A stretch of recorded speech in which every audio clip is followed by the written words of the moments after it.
Innal hamdalillah nahmaduhu wa nasta'inuhu wa nastaghfiruh wa na'udzu billahi min shururi anfusina wa min sayyiati a'malina. May yahdihillahu fala mudilla lahu wa may yudlil fala hadiya lahu. Asyhadu an la ilaha illallah wahdahu la syarika lahu wa asyhadu anna Muhammadan abduhu wa rasuluh. Allahumma shalli ala Muhammad wa ala alihi wa ashabihi wa man tabi'ahum bi ihsanin ila yaumiddin. Ya ayyuhalladzina amanu taqullaha haqqa tuqatih wa la tamutunna illa wa antum muslimun.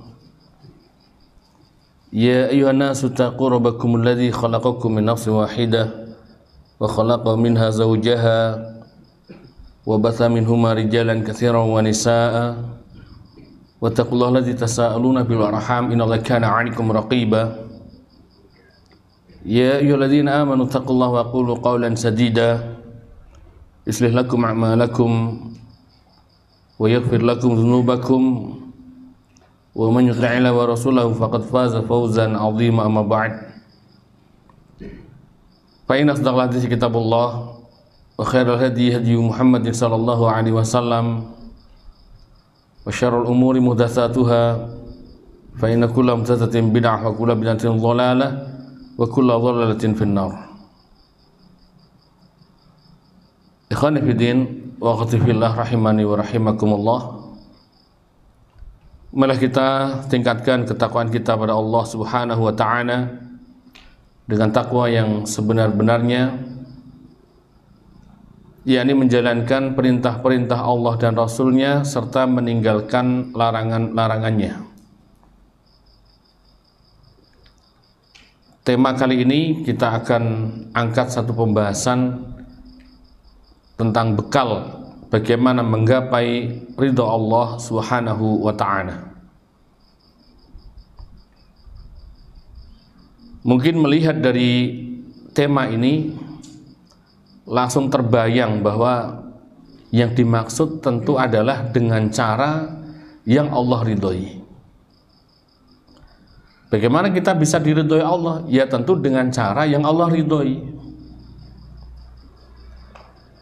Misalnya, kalau antum melaksanakan tugas dan kewajiban di sebuah perusahaan, ya, misalkan antum seorang pegawai melaksanakan tugas-tugas dan kewajiban dengan baik, maka pimpinan ini akan memberikan penilaian-penilaian yang positif dan bisa jadi gajinya akan dinaikkan, jabatannya dinaikkan dan seterusnya.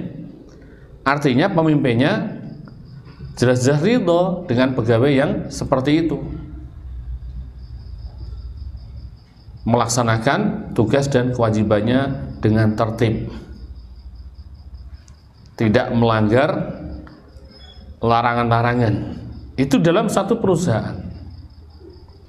Nah, bagaimana kalau kita ingin agar supaya Allah Subhanahu wa ta'ala meridhoi kita? Ya tentu tidak lain hanya bisa diraih dengan cara kita melakukan sesuatu yang Allah ridhoi. Namanya melakukan itu atau mengamalkan atau melaksanakan atau mentaati itu ada dua. Kalau di dalam perkara yang ma'ruf, ya berarti apa? Melaksanakannya. Kalau dalam perkara yang mungkar, meninggalkannya. Nah, apa yang diridhai Allah Subhanahu wa ta'ala? Ya tentu telah Allah sampaikan, Allah wahyukan kepada Rasul-Nya. Di dalam Al-Quran, di dalam As-Sunnah sudah disebutkan perkara-perkara tersebut. Dan Rasulullah Sallallahu Alaihi Wasallam telah menyampaikan semuanya. Tidak ada satupun yang tertinggal, yang terlupa. Tidak ada satupun. Jadi perkara-perkara yang Allah ridhoi mulai dari diutusnya Rasulullah Sallallahu Alaihi Wasallam sampai hari kiamat sudah semuanya diajarkan oleh Rasulullah Shallallahu Alaihi Wasallam. Berarti tidak ada satupun perkara yang Allah ridhoi yang belum diajarkan, yang belum disampaikan. Maka dari sini tertolaklah orang-orang yang jahil, orang-orang yang tanpa ilmu, yang mereka mencoba mencari jalan untuk mendekatkan dirinya kepada Allah Subhanahu wa taala dengan tujuan untuk diridhoi Allah Azza wa Jalla. Dengan berbagai macam cara mereka.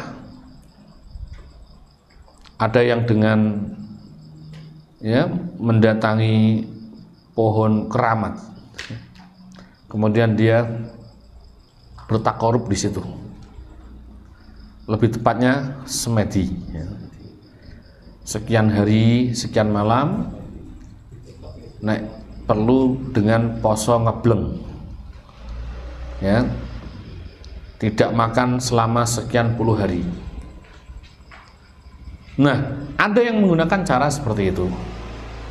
Ada yang menggunakan cara dengan teriak-teriak sambil menari-nari. Menari-nari sambil teriak-teriak. Tujuannya apa? Biar mendapatkan ridhonya Allah Subhanahu wa ta'ala. Nah, cara-cara mereka ini semua dilandasi dengan niatan yang baik. Niatnya baik. Tapi niat baik menurut siapa? Baik menurut dirinya sendiri.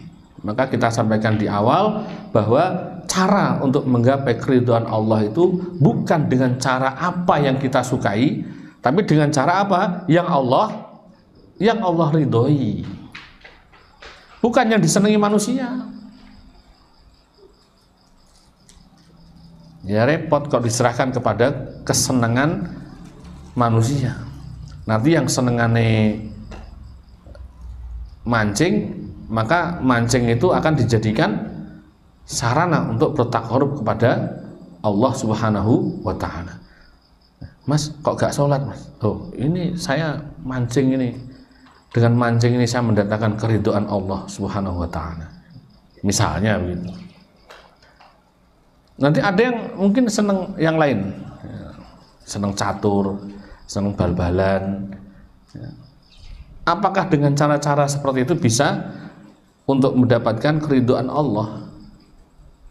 Nah, maka di sini tidak dikembalikan kepada penilaian manusia.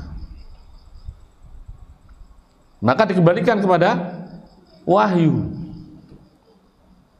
Dan kita tentu merujuk kepada Rasulullah Shallallahu Alaihi Wasallam. Karena apa yang beliau ajarkan kepada kita ini bukan berasal dari hawa nafsunya. Semuanya sudah dijelaskan, semua sudah dicontohkan. Maka tidak ada satu perkara yang bleset. Mungkin ini Rasulullah kelalen nih, ya. Kelalen dong diajarno. Ini jelas tuduhan-tuduhan batil.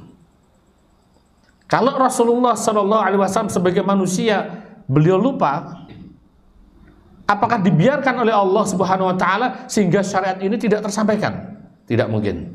Pasti akan ada peringatan, pasti akan ada teguran, pasti akan diingatkan oleh Allah Subhanahu Wa Taala. Kalau Rasul bisa lupa, Allah Subhanahu Wa Taala tidak mungkin bisa lupa. Maka agama kita sempurna. Dan yang menyatakan bahwa al-yauma akmaltu lakum dinakum itu bukan Rasulullah Sallallahu Alaihi Wasallam. Siapa itu? Allah Subhanahu wa Ta'ala yang menyatakan, bukan manusia. Jadi sudah sempurna. Namanya sudah sempurna ya nggak perlu inovasi, nggak perlu inovasi dari manusia. Dirubah-rubah. Karena agama kita ini berlandaskan wahyu, namanya wahyu dari Allah Subhanahu wa ta'ala, bukan rekayasa manusia atau sekelompok manusia berkumpul, ayo kita rapatkan kira-kira aturan ini benar apa enggak ya gitu. Kalau ini Allah berfirman seperti ini, kira-kira benar apa enggak ya gitu. Ini manusia berkumpul, kemudian mereka menyatakan, oh ini salah, oh sepakat, berarti ayat ini tidak cocok, ini salah, loh ini tidak benar. Allah Azza wa Jalla menetapkan suatu perkara, manusia tidak ada ranah di situ untuk menolaknya, tidak ada ranah di situ untuk mengamandemen, ya. Bukan undang-undang manusia, ini bukan aturan manusia. Allah Subhanahu wa Ta'ala tatkala berfirman, memerintahkan atau melarang sesuatu, manusia nggak ada alasan untuk menolak atau untuk menghindarinya atau berpaling, nggak ada. Kalau orang itu mukmin, sami'na wa ata'na, dia akan dengar dan dia akan taati. Nah, taati yang dimaksud tadi ada dua. Kalau itu berupa perintah berarti dilaksanakan, kalau berupa larangan maka ditinggalkan. Maka bekal pertama itu yang harus ada tatkala seseorang ingin mendapatkan keridhaan Allah Subhanahu wa Ta'ala, itu diawali dari niat. Dari niatnya. Startnya itu di niat itu. Jadi apa yang ada di dalam hatinya itu harus sudah benar. Dia mau ngapain? Karena niat ini posisinya ya sangat penting. Ibadah seseorang itu dikatakan sah atau tidak, salah satunya tentu berdasarkan dari niatnya. Ibadah seseorang sah atau tidak itu bisa pengaruh karena niat. Dan seseorang mendapatkan pahala atau tidak juga berdasarkan niatnya. Bahkan suatu amalan yang tadinya sifatnya hukumnya itu mubah bisa mendatangkan pahala tatkala disertai niat yang benar. Saya katakan niat yang benar. Misalnya seorang mencari nafkah untuk anak istrinya, untuk keluarganya, untuk orang-orang yang ditanggungnya. Dia cari nafkah. Dia niatkan itu semata-mata karena perintah Allah Subhanahu wa Ta'ala, agar supaya nanti dia bisa melaksanakan ibadah dengan baik, agar supaya keluarganya tidak termudaratkan dan semuanya. Ini berpahala. Dan inilah termasuk orang-orang yang beruntung, dikatakan para ulama. Orang-orang yang beruntung, yang menjadikan ya dunianya mendatangkan kebagusan akhirat. Jangan terbalik, menjadikan akhirat untuk menggapai dunia. Terbalik itu orang celaka. Ya, amalannya untuk dunia, semuanya untuk dunia. Melakukan ibadah ben didelok wong. Melakukan ini ben dicoblos wong. Ya. Maksudnya dicoblos ki ya mungkin ada pengen jadi apa gitu. Itu ya lemes, itu yang disumbang pun ya jadi lemes gitu. Ya misalkan antum dikumpulkan di satu ruangan seperti ini, antum dikasih uang infak misalnya, ini infak Pak ya. Ini infak atau sedekah lah ya, ini sedekah untuk panjenengan semua Pak, ikhlas lillahi ta'ala Pak ya, 1 jutaan semua yang hadir. Seneng kan? Seneng. Bareng enak-enak guyu, dadak engko ning gone slide itu muncul gambar. Aja lali lu. Nah itu. Rasa hati gimana? Rasa hati lemes ya. Lemes. Ngono kok jarene lillahi ta'ala. Nah susah kalau seperti itu. Itu semua diawali dari niat. Kalau dia niatnya untuk akhirat, maka insya Allah mendatangkan kebaikan. Kalau niatnya untuk dunia, ya man kanat hijratuhu lidunya yusibuha aw imra'atin yukrihuha fahjratu ila ma hajara ilaih. Ya, dia bisa jadi mendapatkan, bisa tidak kalau tujuannya dunia itu. Dia ingin mendapatkan wanita yang dia inginkan misalnya, bisa jadi dapat, bisa tidak. Ya nek wong gelem, nek wong gak gelem itu. Salam. Wow. Atau dia ingin agar supaya jabatannya dinaikkan, pura-pura baik. Bisa dapat, bisa tidak. Kalau terbongkar gimana? Kalau terbongkar niatnya, ya wali'adzubillah itu nanti akan berbalik, jatuh orang seperti ini. Apa yang dia usahakan ternyata untuk menggapai dunia. Maka dari itu Allah Azza wa Jalla firmankan, wa ma umiru illa liya'budullaha mukhlishina lahudina hunafa. Jadi kalian itu tidak diperintahkan kecuali untuk memurnikan. Memurnikan artinya adalah membersihkan dari noda-noda kesyirikan, entah syirik asghar maupun syirik akbar. Dibersihkan semua ibadah itu dari kesyirikan. Dan dimurnikan ini hanya untuk Allah Subhanahu wa ta'ala. Ini bekal di awal. Kalau seseorang tidak memiliki bekal ini, ya gagal. Baru start sudah gagal. Antum pernah ada yang nyoba ujian SIM? Ada SIM A? Ada ya?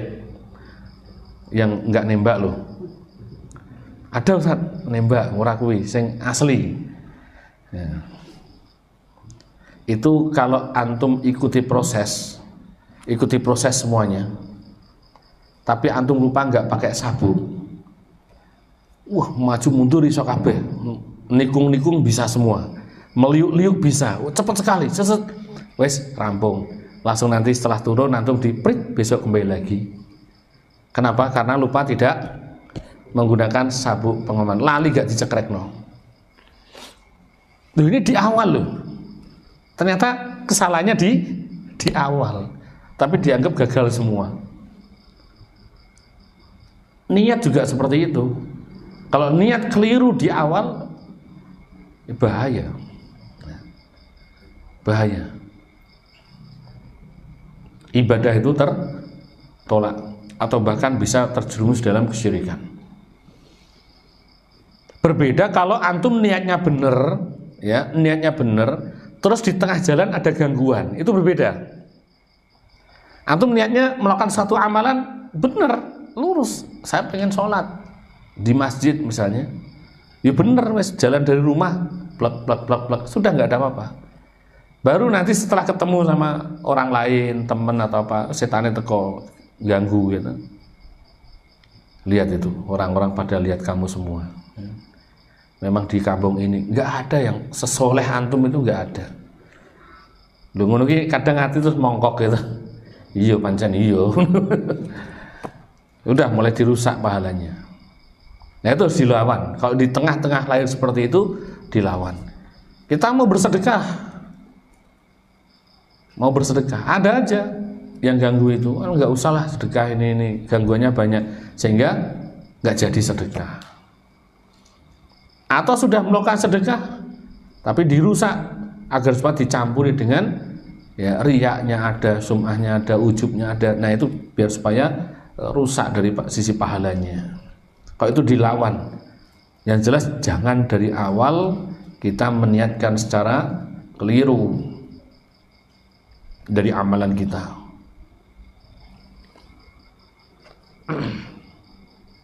Baik.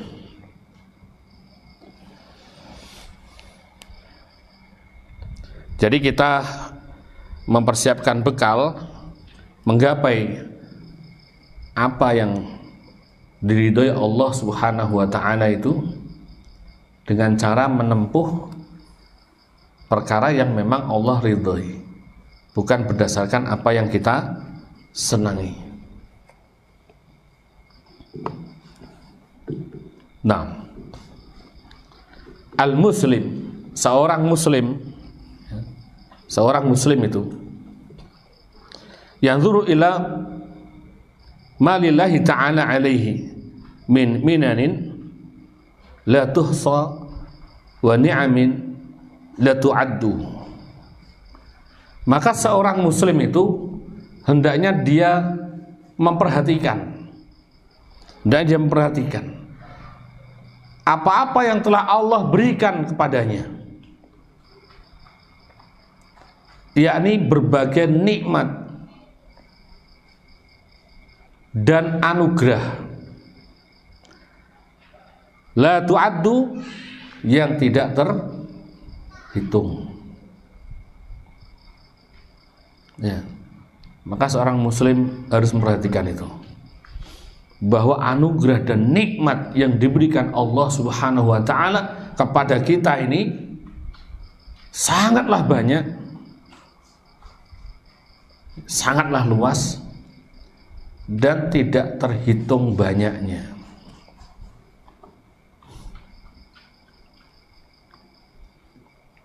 Nah, kapan antum mendapatkan nikmat Allah itu kapan?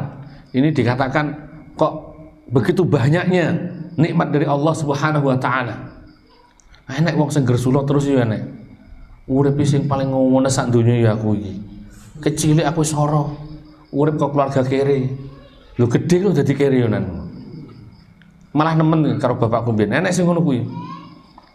Ora enek api-api belas. Jadi seolah-olah hidupnya itu betul-betul yang paling sengsara di dunia, ya.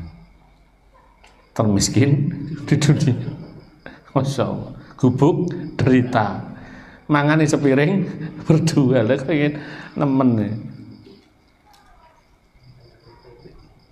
Nah kalau seperti itu, bagaimana dia bisa memperhatikan nikmat Allah Subhanahu wa taala kalau dia ingkari terus seperti itu?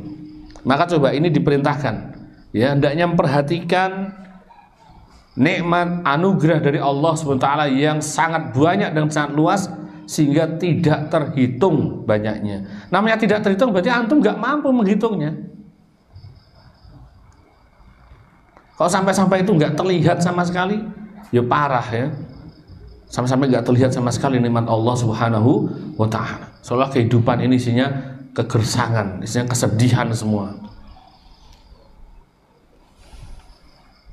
Nah disebut la tu'addu.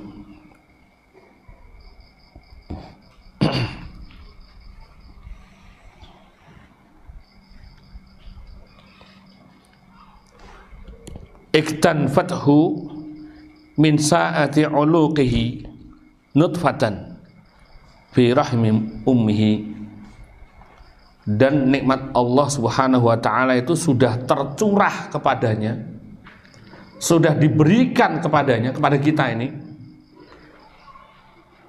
Sejak kapan? Min sa'ati uluqihi nutfatan fi rahimi ummihi. Sejak dia berupa sperma, ya, baru berupa cairan. Sejak dia di dalam rahim ibunya, sudah mendapatkan nikmat penjagaan, pemeliharaan dari Allah Subhanahu wa ta'ala. Sudah dijaga. Dari mana kok tahu? Mungkin bagi antum yang pernah istrinya di USG, mungkin pernah lihat itu. Di dalam ada jantungnya enggak? Ada jantungnya itu. Sperma itu nanti akan berkembang itu Allah yang berkembang biakan, Allah yang menjaganya.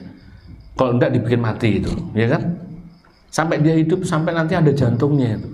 Loh, jantungnya enek sik, Pak. Saurung enek kepala, jantung kelihatan jeduk-jeduk gitu. Antum akan melihat di situ ada keajaiban. Itu nikmat yang besar dari Allah Subhanahu wa taala. Barang koyo ngono iso urip kok. Masya Allah ya. Benar-benar manusia ini kalau melihat itu Masya Allah bisa menangis dia. Betapa banyak nikmat Allah Subhanahu wa taala yang dia tidak pikir, tidak pernah terpikirkan. Sperma itu mudeng duit orang. Masa ada sperma mudeng duit, Pak? Oh, enggak ada, matanya enggak ada apa-apanya. Dia sudah mendapatkan nikmat dari Allah Subhanahu wa taala.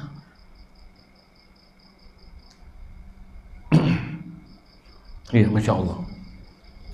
Barang wis dikumplit iku kabeh, wis duwe tangan, sudah punya kepala, sudah punya semua, durhaka ya. Gak ada rasa syukur-syukurnya kepada Allah Subhanahu wa ta'ala.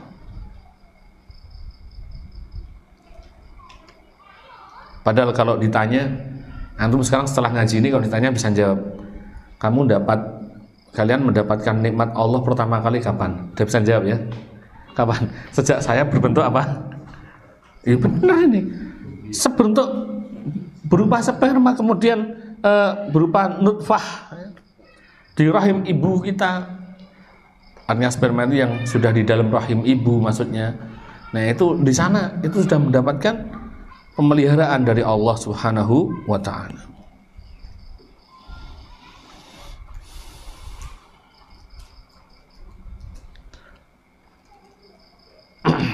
Wa tusayiruhu ila an yalqa rabbahu azza wa jal fayashkurullaha ta'ala 'alaiha bilisanihi bihamdihi wa sana'i 'alaihi bima huwa ahluhu wa bijawarihi bitaskhiriha bi ta'atihi. Maka kalau sudah memahami apa yang dijelaskan ini tadi, bahwa nikmat Allah Subhanahu wa ta'ala ternyata telah dia dapatkan semenjak dia masih berupa cairan di dalam rahim ibunya. Sampai kapan jawabannya? Tadi sudah saya bacakan yang bahasa Arab. Sampai kapan dapat nikmat itu?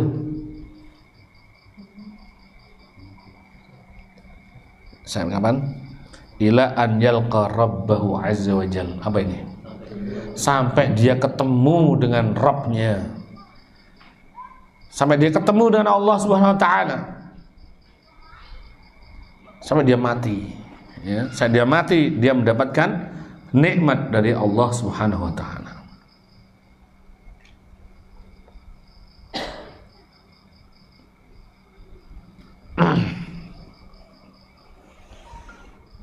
Fayashkurullaha ta'ala 'alaiha bilisanihi bihamdihi wa tsana'i 'alaihi. Maka hendaknya dia bersyukur kepada Allah azza wa jal. Kalau sudah mudengiku, sudah paham benar, sudah dihayati, enggak hanya dibaca saja. Antum mendengarkan begini sambil dihayati maknanya ya. Setelah paham betul, kemudian bersyukurlah kepada Allah Subhanahu wa ta'ala atas itu tadi, atas nikmat-nikmatnya yang kita tidak mampu menghitungnya. Maka bersyukurlah kepada Allah azza wa jalla. Bilisanihi, dengan lisannya, bihamdihi, yakni dengan memujinya, wasana'i alaihi, dengan menyanjungnya, bima huwa ahlu, Allah azza wa jalla berhak atas itu semua. Wa bijawarihi, dan dengan segenap anggota badannya, bitaskhiriha fi ta'atihi, yakni dengan menggunakannya untuk taat, untuk mentaati Allah Subhanahu wa ta'ala. Semua nikmat yang telah diberikan Allah azza wa jalla, maka cara mensyukurinya dengan apa tadi? Lisan. Dengan lisannya, yakni dia memuji Allah Subhanahu wa ta'ala, dia menyanjung Allah Subhanahu wa ta'ala, dan hatinya meyakini bahwa semua nikmat ini hanya datang dari Allah azza wa jalla, bukan dasar kemampuan kehebatannya, bukan, tapi berasal dari Allah Subhanahu wa ta'ala. Kemudian berjawarih, dengan anggota badannya, yakni dia gunakan semua itu untuk taat, untuk mentaati Allah Subhanahu wa ta'ala. Dia mendapatkan kesehatan, ya kesehatannya untuk taat pada Allah Subhanahu wa ta'ala. Ya. Dia mendapatkan harta, hartanya untuk taat pada Allah Subhanahu wa ta'ala. Enggak punya harta, dia punyanya tenaga, tenaganya untuk Allah Subhanahu wa ta'ala, untuk membela agama Allah, untuk menolong agamanya Allah Subhanahu wa ta'ala, untuk berbuat kebaikan.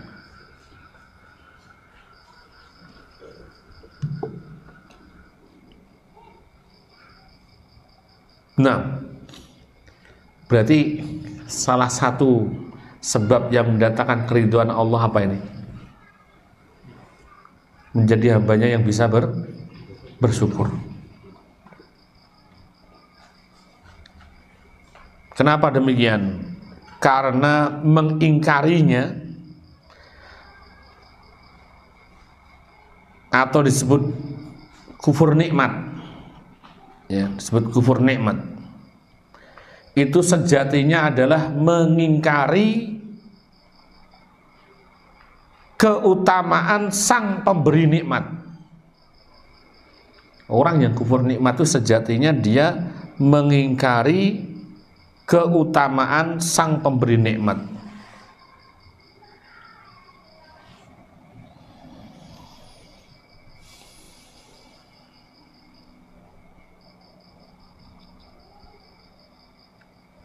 Dan orang yang kufur nikmat,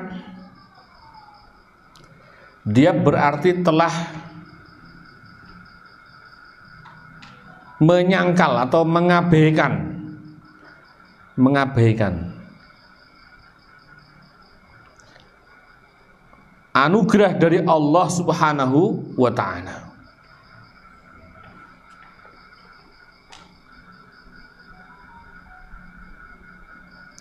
Wallahu subhanahu yaqul, dan Allah Subhanahu wa ta'ala berfirman, wa ma bikum min ni'matin faminallah. Dan apa saja nikmat yang ada pada kalian adalah datangnya dari Allah Subhanahu wa ta'ala. Ini surat An-Nahl ayat 53.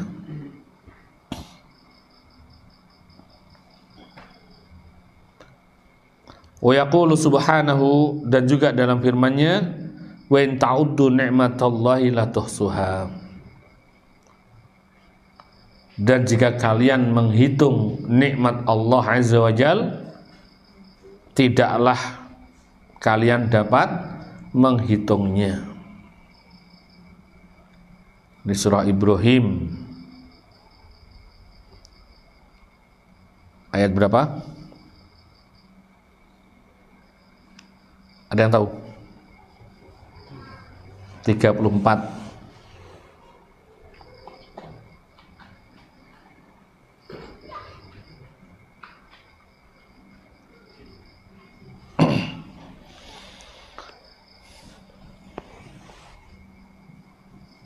Wa yaqulu jalla jalaluh, dan Allah SWT juga berfirman,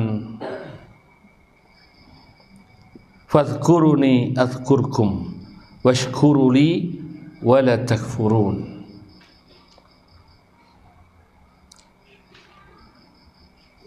Karena itu ingatlah kalian kepadaku, niscaya aku ingat juga kepadamu, dan bersyukurlah kepadaku, dan janganlah kalian mengingkari nikmatku. Surah Al-Baqarah ayat 152.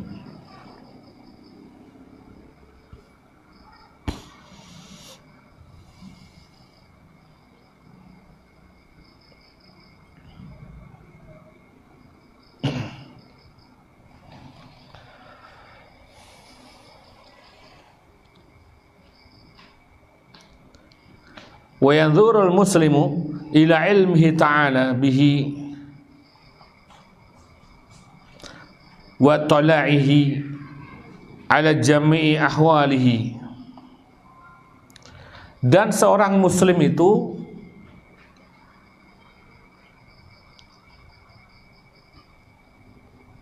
dia harus memperhatikan,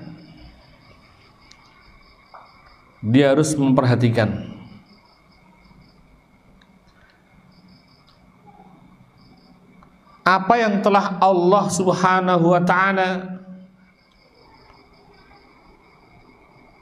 berikan kepadanya,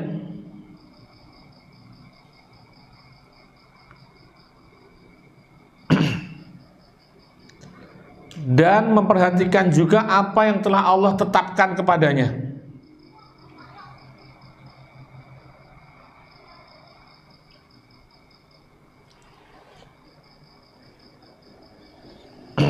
Jadi dalam semua keadaan dia perhatikan ketentuan, ketetapan Allah Subhanahu wa ta'ala, kejadian-kejadian apa saja yang dia hadapi, maka dia perhatikan bahwa itu semuanya atas kehendak Allah Subhanahu wa ta'ala. Wa yamtalu qalbuhu minhu mahabah wa nafsuhu lahu waqaran wa ta'dhiman fayakhjalu min ma'siyatihi wa yastahi min mukhalafatihi wal khuruj an ta'atihi.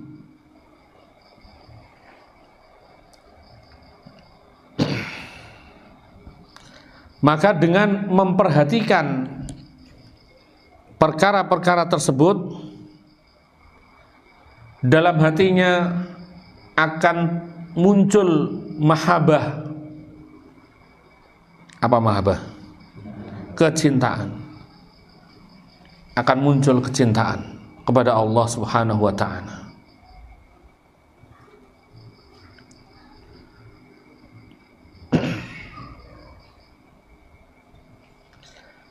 Dan sekaligus dia mentakzimkan, mengagungkan Allah Subhanahu wa ta'ala. Orang kalau sudah mengagungkan, akan muncul apa dalam hatinya? Khauf. Orang kalau sudah mengagungkan kepada yang diagungkannya, maka akan muncul khauf. Ada rasa takut kepada yang diagungkannya. Kalau dia mengagungkan Allah Subhanahu wa ta'ala, maka dia akan takut kepada Allah Azza wa Jalla. Ya. Kalau diagungkan yang lain, ya dia akan takut juga itu. Wah, nek gerumbul kono ki singit. Diagung-agungkan. Penghuninya yang tidak tampak, ya, dia agungkan. Saking wedine sampai disuruh nyembelih untuk apa namanya itu? Sesajen, ya. Sajen untuk diberikan ke situ kepada apa yang diagungkannya. Kalau mengagungkan seperti itu, ada rasa takutnya enggak itu? Mesti ada rasa takutnya. Wedi apa? Wedi engko nek danyange ngamuk. Yo, wingi kae ora melok ning kono mbahku mati yo. Lah yo trewes tuwa. Lho tanggoku yo padha tuwane. Ada saja dikait-kaitkan tok itu. Ya ini disertai rasa takut. Padahal antum ingat, pada waktu membahas kitab Syarh Thalatsatul Usul, khauf itu termasuk anwa'ul ibadah, termasuk jenis-jenis dari ibadah. Tatkala ibadah itu diselewengkan, diarahkan untuk kepada selain Allah Subhanahu wa ta'ala, dari sisi pengagungan, dari sisi makna peribadatan, maka ini termasuk dalam kesyirikan. Beda dengan khauf tabi'iyah. Kalau khauf tabi'iyah nggak masalah, ya, nggak masalah. Takut sama api, takut sama macan, ya, nggak apa-apa itu. Jangan terbalik-balik, ya. Harusnya dia takut ibadahnya itu hanya khusus pada Allah, diarahkan kepada yang selainnya. Tapi takut tabi'iyah malah nggak boleh, ya. Takut sama macan nggak boleh. Oh, takut kok sama macan, takut hanya pada Allah. Akhirnya dia turu mbek macan, ya digregoti mati. Nah, ini salah, ya. Takut seperti itu boleh. Takut sama macan, takut sama apa, mungkin terjatuh dari lantai 30, ya boleh. Nggak usah pakai uji nyali segala. Jalan di tepi atap lantai 30, ya ceblok mati tenan. Itu bukan seperti itu tolak ukur untuk mengukur keimanan seseorang ya, nggak ada kaitannya. Karena khauf yang dimaksud itu bukan khauf tabi'iyah. Yang kita maksud dari sisi makna ibadah yang pengaruhi keimanan itu adalah khauf dari sisi makna ibadah. Terkandung mana-mana ubudiyah di situ. Di antaranya ada pentakziman, ada apa? Pengagungan. Ya, ada yang diagungkan di situ.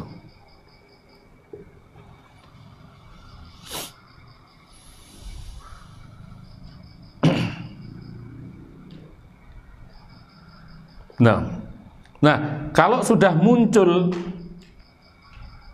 hati seseorang yang sudah hidup, ada khaufnya, ada cinta kepada Rabbnya, ada tadi rasa bersyukurnya, karena hatinya meyakini bahwa itu semua adalah dari Allah Subhanahu wa Ta'ala. Apapun kejadian ini semuanya dari Allah Subhanahu wa Ta'ala. Nah, kalau dia sudah paham ini, maka anggota badannya akan membuktikan bersyukurnya itu dengan apa? Masa bersyukurnya dengan maksiat? Ya, sudah diberi Allah seperti itu, diberikan nikmat seperti itu, kok dibalas bersyukurnya dengan maksiat? Ini namanya nggak bersyukur, durhaka namanya. Ya, durhaka. Allah SWT sudah memberikan kita dengan nikmat yang kita saja tidak mampu menghitungnya. Ya, kok bisa-bisanya dibalas dengan maksiat? Makanya antum kalau sholat lagi badan sakit, ya, kalau mau sholat kok udara kita kok ayub-ayuben ya, iki hawane kita hawane wong loro, sholatnya males misalnya gitu kan? Antum ingat ini, ingat pelajaran ini. Bentuk syukur antum kepada Allah itu dengan apa? Ingat ini. Nanti antum lah ada semangat yang dahsyat. Langsung ngadeg jenggirat ya, semuanya turu tangi gregal, semangat. Semangatnya apa? Karena ingin menunjukkan kepada Allah Subhanahu wa Ta'ala, ini rasa syukur saya ya Allah. Ini rasa syukur saya mendapatkan nikmat sebanyak ini. Aku diberikan kesehatan, aku masih hidup sampai sekarang. Ini bentuk rasa syukur saya ya Allah. Dan antum ingat, ya, la in syakartum la azidanakum wa la in kafartum in adzabi lasyadid. Ingat itu, nantilah semangat. Ya, wayahe budal ngaji, ayub-ayuben, kita rada mendung, kena kudanan piye? Ngorek banku jeblos piye? Enak ya. Iki ya, dan sebagainya. Banyak sekali alasan sehingga dia terhalang dari taklim, terhalang dari belajar din. Jelas ini jalan menuju surga. Kenapa nggak semangat ya? Atau dalam ibadah yang lain, mungkin ada sholat, ya, puasa dan sebagainya. Semua ibadah itu tatkala antum ada dihinggapi rasa malas atau dihadang dengan bisikan-bisikan syaitan yang ingin menggagalkan amalan antum, ya ingat ini. Tatkala antum bertakbir Allahu Akbar, diresapi, ini rasa syukur kita pada Allah ya. Ini bentuk syukur kita pada Allah Subhanahu wa Ta'ala. Kita diberikan nikmat berupa makanan, berupa harta, kesehatan, anak, istri dan seterusnya. Masya Allah ya. Banyak sekali nikmat yang sudah kita terima. Jadi kita lakukan ini bentuk syukur kita. Nah, sehingga antum akan bersemangat insyaallah. Itu caranya begitu. Dan antum ingat, nek orang ngono, kira-kira itu apa? Kalau kita gak seperti itu, dapat apa? Inna adzabil syadid. Hati-hati. Nek gak bersyukur berarti apa? Diancam, dia kufur nikmat. Berarti kufur nikmat. Gak bersyukur berarti kufur nikmat. Kalau kufur nikmat diancam, diberikan azab yang pedih. Dan takutlah antum kalau nikmat itu dicabut sama Allah, diganti dengan musibah. Iya. Antum dikasih ya dulunya sambat-sambat, ya Allah, montorku montor minti ya. Ya mbok pengen Vario, misalnya ngono. Dikasih Vario, ya Allah kok Vario kancaku kita itu sing sing gede-gede niku lho. Nah, pengen tuku sing gede-gede ya merek yang di atasnya lagi itu kan. Ya, bareng wis entuk nglitho, ora tau ngaji, ora tau salat, atau apa itu. Wis nglayap bae. Akhirnya tidak sempat dia untuk beribadah. Ingat ini, ingat pelajaran ini. Apakah itu bentuk syukurmu pada Allah setelah kalian diberikan seperti itu? Apakah dengan cara lalai dari ibadah? Ya, tentu itu bukan cara bersyukur yang benar. Dan ingat kalau itu dicabut nikmat antum, nah aku lagi do bingung naik nangis jaluk neh. Ya Allah aku kayak neh ya Allah sendirinya aku lali. Iya kalau masih dikasih hidup ya. Karena nikmat itu nggak mesti pada harta, bisa pada yang lain. Harta itu yang kita harapkan adalah keberkahannya, di mana harta itu bisa membuat kita taat kepada Allah Subhanahu wa taala, dan semua yang kita miliki ya itu bisa menyebabkan kita semakin dekat pada Allah Subhanahu wa taala. Itu berarti berkah. Kalau enggak seperti itu berarti ora berkah. Ya, maka gunakan ini semua yang kita katakan tadi menggapai ridhonya itu adalah dengan cara melakukan sesuatu yang memang Allah ridhoi.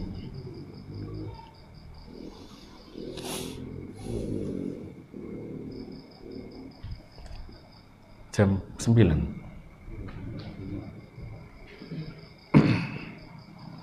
Nah, ini baru 2 paragraf ini.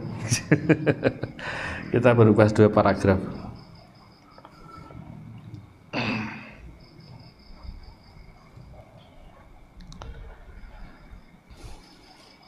Wa yanzurul muslimu ilaihi ta'ala wa qad qaddara alaihi wa akhadha binasiyatihi wa annahu la mufarra lahu wa la mahraba wala manja wala malja'a wala malja'a minhu ila ilaihi fayafiru ilaihi ta'ala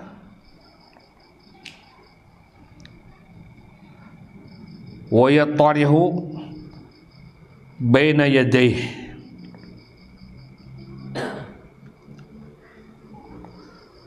wa yufawwidhu amrahu ilaihi wa yatawakkalu alaihi fayakunu hadza adaban minhu ma'a rabbih. Seorang muslim haruslah memperhatikan atau memandang bahwa Allah Subhanahu wa ta'ala telah menetapkan takdirnya.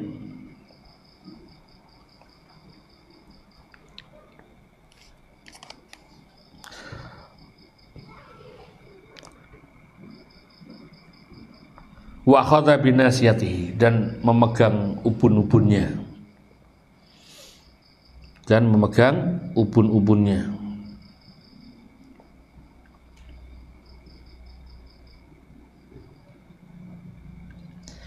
Dan tatkala manusia dalam keadaan seperti ini, karena Allah sudah tetapkan takdirnya, Allah pegang ubun-ubunnya, bisa lari kemana? Ya? Orang kalau udah digituin tuh lari kemana? Cah cilik digonokno gitu. Dia hanya bisa berlari menyelamatkan dirinya kemana? Hanya kepada Allah Subhanahu wa ta'ala. Yang menetapkan takdirnya Allah, yang memegang ubun-ubunnya siapa? Allah Subhanahu wa ta'ala. Nah kalau udah digituin mau kemana? Ya nggak kemana-mana, nggak bisa lari kita. Maka caranya ya menuju kepada Allah Subhanahu wa ta'ala. Nah ini dipahami,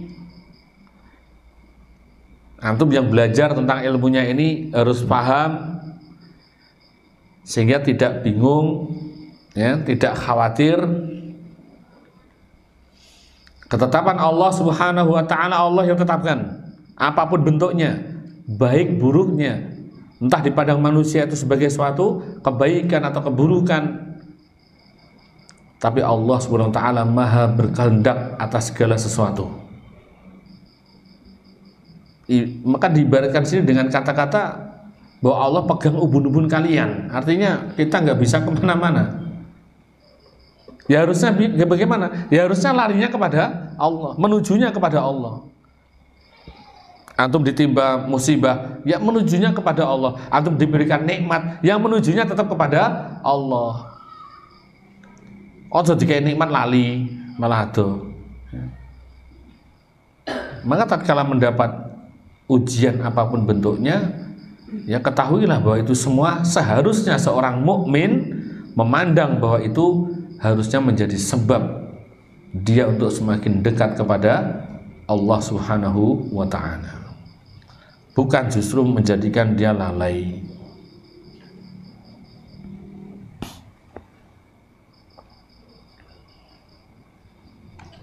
Dan dia haruslah bersimpuh di hadapan Allah Subhanahu wa ta'ala.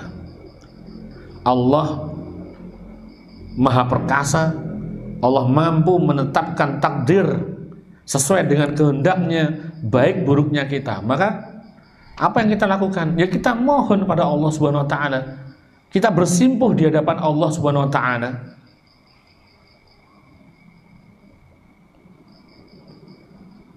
Ya. Mungkin kalau kita flashback ke diri kita masing-masing, kita muhasabah ya, waktu yang telah lalu, berapa kali kita bersimpuh kepada Allah Azza wa Jalla di malam hari, mungkin ya, di malam hari kita bangun hanya dengan Allah Subhanahu wa ta'ala, antum menangis di situ. Ya mungkin sudah ada sebagian yang mungkin sudah lama ya, yang belum melakukan seperti itu. Kadang manusia itu diingatkan di waktu saat musibah. Maka sungguh parah kalau ada orang yang diberikan musibah larinya malah ke dukun, ke peramal ya. Tanya nasibnya. Loh nasibnya dukun dia orang ngerti kok. Pak dukun, gimana nasib saya kok ini, kok ekonomi saya guncang. Oh ini dia padha wae. Ya. Ya dukun ra ditekani bingung deh gitu. Konsumen semua pigane sing di masalah piye to? Bingung deh. Dia ndonga ya Allah, wong kayak masalah ngono. Nang dukune dhewe njaluk ngono. Ya kasihan. Dan memang jauh dari keberkahan dunia-dunia seperti itu ya. Dulu ada tangga di desa itu, ada yang bapaknya dukun itu teman sekolah dulu SD ya, dia ngomong ya, bapakku itu nggak pernah ngajari sholat toh. Ya pengen sholat bapakmu dukun ya toh. Tapi kemarin sholat saya tahu, wah ini ada kemajuan ya kan, seorang dukun gelem sholat, wah bagus itu. Nah gimana? Apa mungkin sudah tobat itu? Sholatnya madhep ngetan dong. Loh, waduh ya kuwi. Ya sembuh nek kuwi to. Berarti tetap gak beres ya kan? Ya kon beres ya, tetap seperti itu. Dan dia memang dapat ini, si anak ini pas ulangan agama dapat jelek itu. Ya memang dapat jelek. Ya gimana? Karena yang didik ya enggak karu-karuan, dapat jelek gitu. Siapa yang menciptakan langit dan bumi? A. Allah, B. Nabi, C. Bapak. Lu diisi C kok, diisi bapak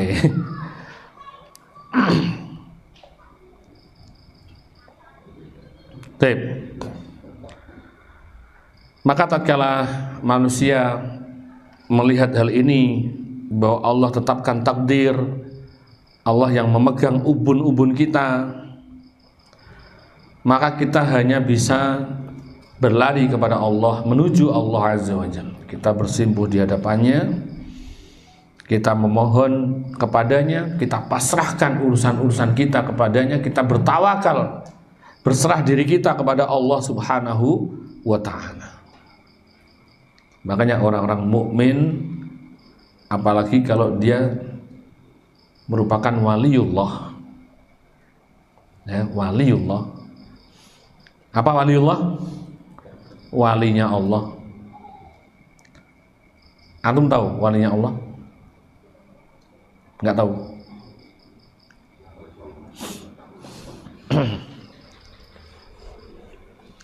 Walinya Allah tidak diketahui oleh manusia.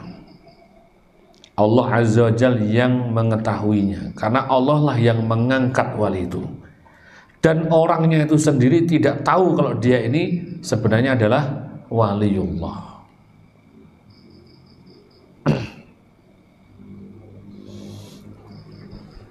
Kenapa demikian? Karena waliullah itu punya ciri-ciri. Alladzina amanu wa kanu yattaqun. Mereka itu adalah golongannya orang-orang yang mukmin dan orang-orang yang bertakwa. Dan Rasulullah sudah sabdakan, at-taqwa hahunna. Takwa itu tempatnya di sini, di dalam hatinya seseorang. Berarti kalau seorang waliullah itu ditunjuk Allah Subhanahu wa taala sebagai seorang wali, artinya dia dicintai oleh Allah Subhanahu wa taala, bukan disematkan julukan wali, bukan. Artinya orang inilah nanti kelak dia yang akan diselamatkan Allah Subhanahu wa taala, ya. Dia ini dicintai oleh Allah Subhanahu wa taala karena keimanan dan ketakwaannya. Berarti kita tidak tahu siapa waliullah di sini, siapa, nggak tahu. Ya, karena itu berkaitan dengan ketakwaan seseorang, dan takwa itu adanya di sini, di dalam hati. Nggak bisa kita mengetahuinya.